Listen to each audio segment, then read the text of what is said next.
Ben Chumba Live, tuko ground. Hapa Baringo tuko na challenge kidogo kwa maneno ya loans. Wakulima wa Baringo kuna wakati waliomba loan ambayo inaitwa CODEF. Sasa kwa hiyo CODEF kuna wenye wameshindwa kumaliza kuliva kwa sababu ya maneno ya kiangazi. Juzi wakati head of state alisema nitasign bill ile ilitangazwa juzi, akasema kuna pesa italip. Kwa hiyo bill kuna pesa italibiwa wa Kenya deni ya kahawa. Hasa naomba kama mkulima mmoja kutoka Baringo, wakati watakapokaa chini, hasa CS wa cooperative Bwana Oparanya, consider Baringo atolee hiyo loan ya CODEF ili naye wakulima wa Baringo wawe kama wakulima wa Kenya sehemu zingine. Tukiona soko ya kahawa, wale ambao wananunua kahawa Baringo, sio Baringo hasa Kenya, tunaomba wale ambao wanahusika hasa Waziri Oparanya atafute soko ya kahawa uko nje. Tumeambiwa kuna international markets pale wananunua kahawa, hasa sehemu za Amerika. Kuna market ambao wananunua kahawa kwa dunia pale naitwa High Gap. Ukiangalia wale ambao wamewahi kutembelea huko wanasema best coffee hasa grade AA inaenda mpaka 15,500 per kilo. Lakini ikikuja Kenya unastukia inanunuliwa na 1,000 na kitu. Sasa tunaomba international market iwe free market ya kusunguka dunia, waje wanunue kawa facing on pale watapata kawa ile wanahitaji. Maneno ya brokerage, sisi kama wakulima wa kahawa tunasema ni sawa.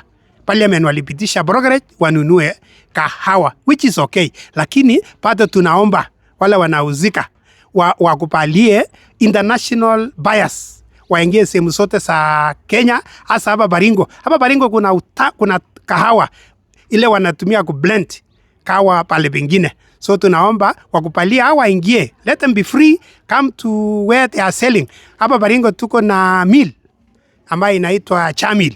Tulisaidiwa na mzungu kutoka Korea ambaye wanashughulikia maneno ya kahawa. So we are requesting wale wanahusika wakuje mpaka ground wanunue kahawa. Sisi tunajua Nairobi Coffee Exchange wananunua sawa, lakini wale wanaweza kuja mpaka ground wa mill alafu wanunue. Hiyo ni maoni ya wakulima wakiwa huko ground, because we are seeing hapa katikati kuna price, kuna brokers wengi. Sisi tunaomba Market International kama inawezekana waingie Kenya na wakuje mpaka ground, hata nasi tuonje utamu ya ile kazi tunafanya. Thank you very much. Kahawa ni vitu ambaye anainua mkulima. Hakuna kitu inauzwa 570 per kilo kama kahawa.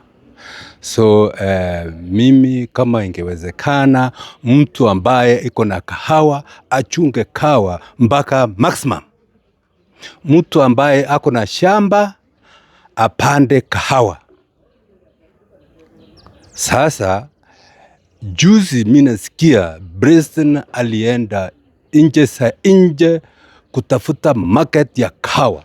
Mimi nimesikia mzuri sana, because kwa wale wako na kahawa watapata pesa.